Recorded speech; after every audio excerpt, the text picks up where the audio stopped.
శివాయ. నమో నారాయణాయ.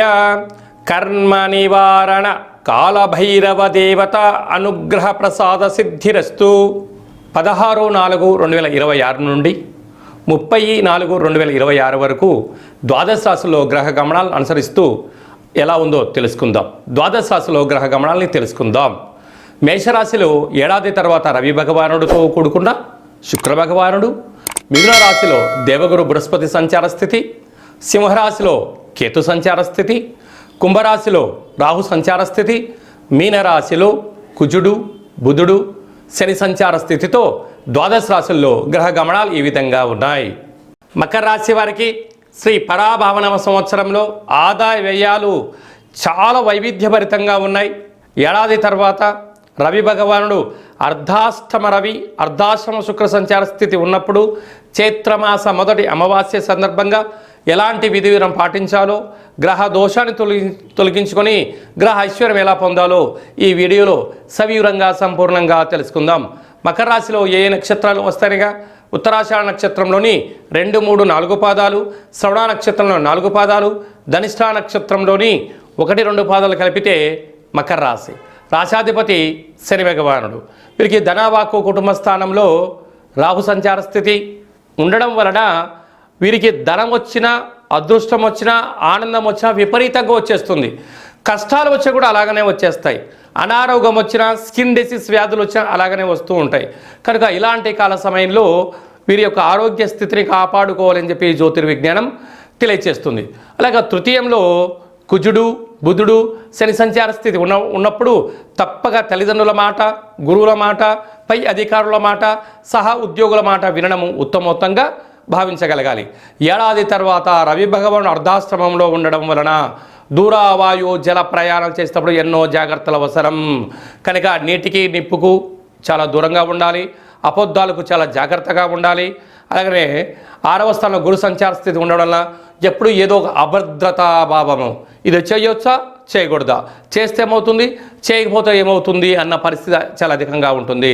కనుక ఇలాంటి కాల సమయంలో మీరు తప్పకుండా మనిషి యొక్క శరీరంలో మూలాధార చక్రాధిపతి శని భగవానుడు అవ్వడం వలన సంపూర్ణమైనటువంటి ఆ చక్రాన్ని వికసింపజేసుకోవడం వలన పక్షులకు, ఆవులకు, కాకులకు నీటిని, ఆహారాన్ని దానం చేయడం వల్ల దోషం తొలగించుకొని ఐశ్వర్యం పొంది ఆనందకరమైన జీవితం మీ సొంతం అవుతుందని చెప్పి కూడా గమనించగలగాలి. తెలుగు ఉగాది ప్రారంభమైన తర్వాత వచ్చినటువంటి మొట్టమొదటి అమావాస్య సందర్భంగా, అది కూడా ఎన్నడూ లేనటువంటి విధంగా అమావాస్యతో కూడుకున్నటువంటి శుక్రవారం, అందులో రేవతి నక్షత్రంతో కూడుకున్న అమావాస్య సందర్భంగా ఈ తెలుగు ఉగాది అంతనూ కూడా అసలే ఇది వేసవికాలం అవ్వడం వలన మనము విశేషంగా అమావాస్య తిథి యందున అమ్మవారిని, కాళీశక్తి స్వరూపాన్ని, కాళభైరవ స్వామివారిని స్మరిస్తూ ఉంటాం. కనుక ఈ సంవత్సరము పరాభవనమ సంవత్సరము, రాజు దేవగురు బృహస్పతి అయ్యాడు.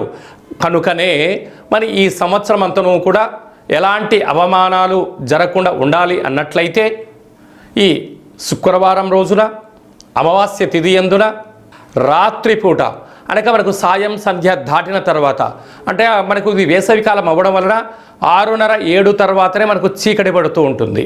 మనకు చీకటి పడ్డాక శుక్రవారం పూట ఇంటి సింహద్వారాల దగ్గర కానీ, ఫ్యాక్టరీల యందు కానీ, కర్మాగారాల యందు కానీ ఒక అష్టదళ పద్మాన్ని వేసి, నింబకుసుమాన్ని అంటే నిమ్మకాయను సగభాగాన్ని కోసి దీపాన్ని వెలిగించడము మీ మనసులో ఏదైతే కోరుకుంటారో అద్భుతమైన విజయాన్ని సాధించడం జరుగుతుంది. అదే కాకుండా అమావాస్య అనగానే గగనమంతను కూడా శూన్యంతో ఉంటుంది.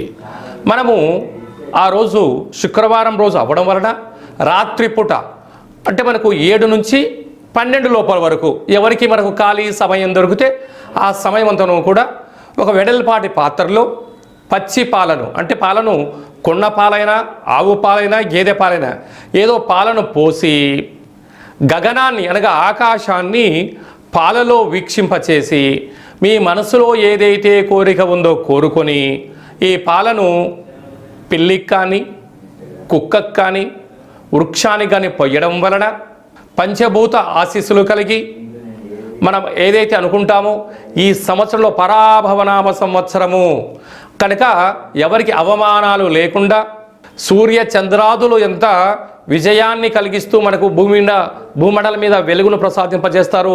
పగటిపూట సూర్యుడు, రాత్రిపూట చంద్రుడు చల్లదనాన్ని ఎలా వెదజల్లుతూ ఉంటారో మనిషి యొక్క జీవితంలో కూడా అంతే విజయం కలుగుతుందని చెప్పి గమనించాలి.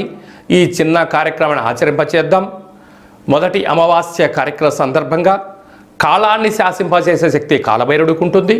కాలభైరవ స్మరణ, ధ్యానము, కుష్మాండ దీపం వలన లక్ష్మీ కటాక్షం కలిగి అఖండ రాజయోగం కలుగుతుందని చెప్పి కూడా గమనించగలగాలి. అలాగనే మనకు 18వ తారీఖు నుంచి వైశాఖ మాసం ప్రారంభము. వైశాఖం అనగానే మనకు విశేషమైనటువంటి పండగలకు కేంద్ర బిందువు. మనకు వచ్చేటువంటి విధియ అక్షయ తృతీయ. ఈ అక్షయ తృతీయ నాడు ఏం పనులు ఆచరింప చేయాలి అన్నట్లయితే సూర్యోదయపు మునుపు లేచి మంగళ స్నానం ఆచరింప చేసుకొని సూర్య నమస్కారం చేసుకొని మట్టి కుండలో నీటిని ఏర్పాటు చేసుకొని మట్టి కుండలో ఆహారాన్ని వండి బ్రాహ్మణుడికి కానీ సాధు సంతువులకు కానీ మట్టి కుండతో నీటిని దానం చేసినట్లయితే ఐశ్వర్యం కలుగుతుందని చెప్పి గమనించాలి. అలాగనే మనము ఇది కలియుగం. కలికాలంలో మనిషి యొక్క జీవన గమనం అద్భుతంగా కలగాలంటే కాసు మీద ఆధారపడి ఉంటుంది. కాసు అనగా బంగారు. కనుక లక్ష్మీమాత సువర్ణ స్వరూపంలో ఉంటుంది.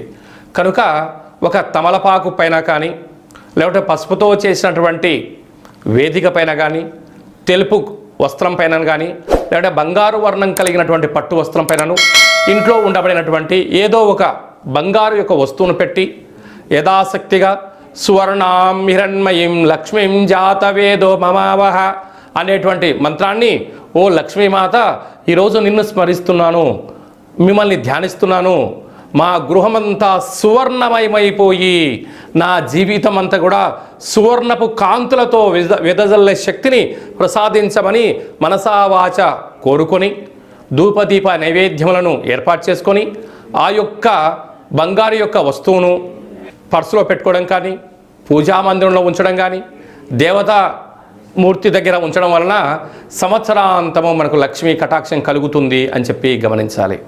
అలాగనే వైశాఖ మాస శుద్ధ పంచమి శంకర జయంతి.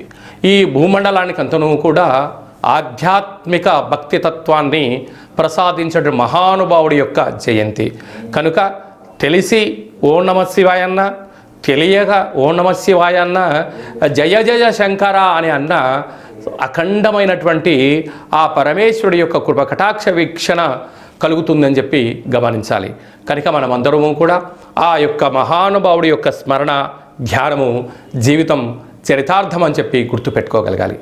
వైశాఖ మాసంలో వచ్చేటువంటి శుద్ధాష్టమి, కాలాష్టమి అంటే కలియుగ కాలంలో కాలం మనకు అనుకూలంగా ఉండాలన్నా, కాలాన్ని చేసే శక్తి మనకు ఉండాలన్నా, సకలమైనటువంటి ఐశ్వర్యం మనకు కలగాలన్నా, సకలమైనటువంటి కాలభైరుడి యొక్క ఆశీస్సుల కోసము మనము కాలభైరవ స్మరణ ధ్యానము కూష్మాండ దీపం పెట్టడం వల్ల సకల అష్ట కష్టాలు తొలగిపోతాయని చెప్పి గమనించాలి. అలాగనే మీ వ్యక్తిగత జాతకం తెలుసుకోవాలనుకుంటున్నారా? మీ యొక్క పేరు, పుట్టినటువంటి తేదీ, నెల, పుట్టినటువంటి సంవత్సరము, సమయము రాసి ఈ కింది నెంబర్కు వాట్సాప్ ద్వారా మీరు పంపించగలిగినట్లయితే 100 సంవత్సరాల జాతకాన్ని రాసి పంపించి మీరు పుట్టినప్పుడు గ్రహ గమనాలు ఎలా ఉన్నాయి, ప్రస్తుతం ఎలా ఉంటున్నాయి, ఈ పరాభవన సంవత్సరంలో ఎలాంటి విజయాలు పొందాలో తెలియచేస్తూ రాబోయేటువంటి కాలంలో అద్భుతమైన యోగాలను దోషాలను తెలియచేస్తూ మీ యొక్క జీవితంలో సువర్ణమయంగా కావాలని కోరుకుంటున్నాం కనుక ఈ కింద సంప్రదించి తెలుసుకోగలరు. అలాగే చాలామందికి డేటా బర్త్లో లేనటువంటి వారికి మీ పేరు యొక్క మొదటి అక్షరాన్ని అనుసరిస్తూ రాశిని తెలియచేస్తూ రాశి యొక్క స్థితిగతులను తెలియచేస్తూ గవళ ద్వారా కాళభైరవ ఉపాసన చేత భూత భవిష్యత్ వర్తమానాన్ని తెలియజేయడం జరుగుతుంది. కనుక ఈ కింది నెంబర్ని అపాయింట్మెంట్ తీసుకొని సంప్రదించగలరు. అందరికీ శుభం, జయం, లాభాన్ని కలగాలని కోరుకుంటూ మనసారా ఆశీర్వచనం. భైరవం రక్షంతు.